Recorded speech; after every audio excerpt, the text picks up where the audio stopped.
Welcome, everyone. Really excited for today's deep dive. We're going to get into the really quite surprising world of plant self-propagation. That's right. And we're focusing on one specific plant today, the Torenia Fournieri. It's quite charming, actually. It is. Our source material is super fresh. It's from excerpts of Torenia Fournieri's self-propagation and life cycle, specifically a piece called Notes on Gardening, Part 624, How Torenia Fournieri Reseeds Itself, just published August 13th, 2025. Very recent. And we're hoping to uncover some, well, pretty unexpected insights from this gardener's observations. Yeah, and our mission really is to unpack the details of this plant's life cycle. Torenia Fournieri, it's usually classed as an annual, right? Right, one season done, typically. Exactly. But these notes highlight something remarkable, its ability to reseed itself, not just once, but maybe multiple times if the conditions are, right. And the core question that pops up from these notes is really interesting for anyone who grows plants. Well, instead of us having to transplant all those tiny seedlings, could these plants just continue their life cycle naturally on their own, if maybe they just had a bigger pot to start with? Ah, okay. So we'll be digging into these natural growth patterns and what they might mean for, how we cultivate things. Okay, let's get into that. So the gardener who wrote this, they describe having loads of Torenia seedlings ready for transplanting. That sounds familiar. Very common scenario. But here's the twist, right? They also noticed that some of their mature Torenia plants, the ones they'd already planted out earlier, weren't just blooming like crazy. No, they were doing more than that. They were actively self-propagating. Like, new little sprouts were just showing up right there at the base of the older plants. No help from the gardener needed. And that's what's so fascinating. It really challenges a common gardening assumption, doesn't it? It absolutely does. We treat annuals like they have this fixed, short lifespan. Right. One and done. Start new seeds, buy new plants each year.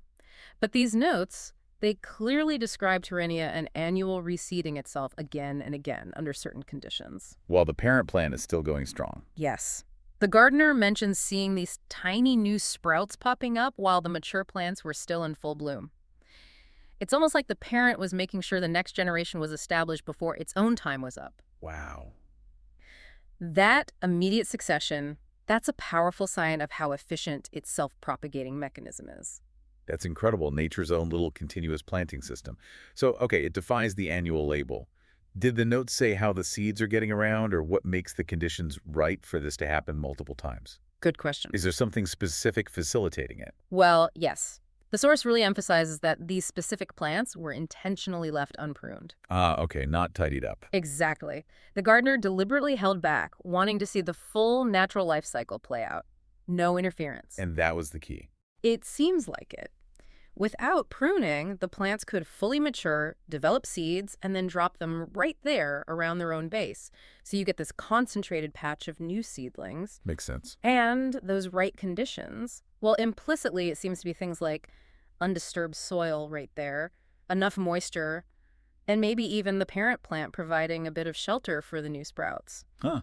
It really highlights that sometimes, just stepping back and letting the plant do its thing can reveal some surprising abilities. That does make perfect sense. So seeing these mature plants basically raising their own babies while still flowering and realizing that not pruning helped, that led the gardener to a bigger question, didn't it? It did, a pretty profound one for practical gardening. Instead of all the work of transplanting every single little seedling into separate trays or pots, Right. maybe it's better to just give them a bigger container right from the beginning.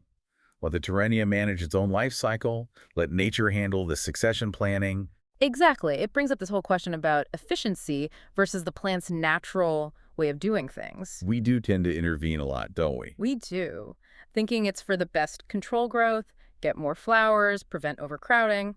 But these notes suggest maybe there's another way, at least for Torenia. Because the plants that showed this amazing ability were the ones left alone. Precisely. The ones the gardener intentionally didn't prune because they wanted to observe. And they found that letting the plant drop seeds and letting them sprout where they fell resulted in this, well, surprisingly robust and continuous cycle. Less work for the gardener, too, potentially. Potentially, yes. A much lower effort way to keep a display of Torenia going if you accept a slightly different look. Okay, so if Torenia can sort of ignore its annual designation and maybe do better with less intervention, did the notes mention any downsides to this hands-off method? That's the practical question, isn't it? Like, Does it get too crowded? Are the plants maybe not as strong as the carefully transplanted ones? Are there trade-offs? That's critical. The source doesn't spell out specific downsides, like, say, weaker plants or disease from overcrowding, but it does imply a different goal. How so? The gardener was focused on observing the natural cycle. That suggests maybe being okay with a look that's less manicured, more organic, maybe. Right, not perfectly spaced rows. Exactly. A traditional approach might aim for that uniform, perfect look.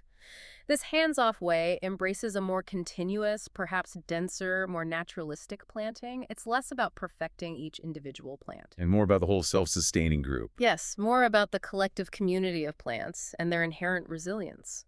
So the trade-off seems to be between that kind of gardener-imposed order and letting nature's resilience play out. That's a really interesting way to frame it.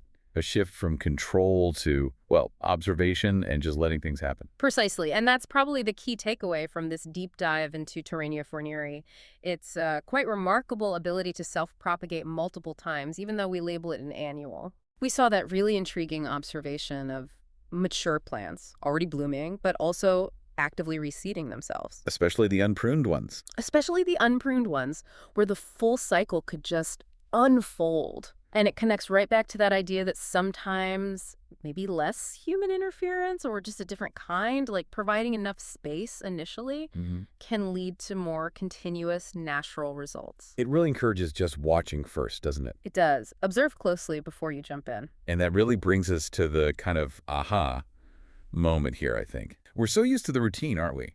Transplanting every seedling, moving them carefully stage by stage. It's standard practice for many annuals. But this alternative, this natural method the gardener observed, just letting the plants handle their own succession in a bigger pot, trusting their own ability to keep going. It's quite a contrast. It really is. So thinking about these observations, here's something for you, the listener, to mull over. What other plants that we call annuals might actually have similar self-propagating tricks up their sleeves? Good question. If perhaps they were just given the right conditions, and maybe a little less meddling from us. It really makes you think, doesn't it?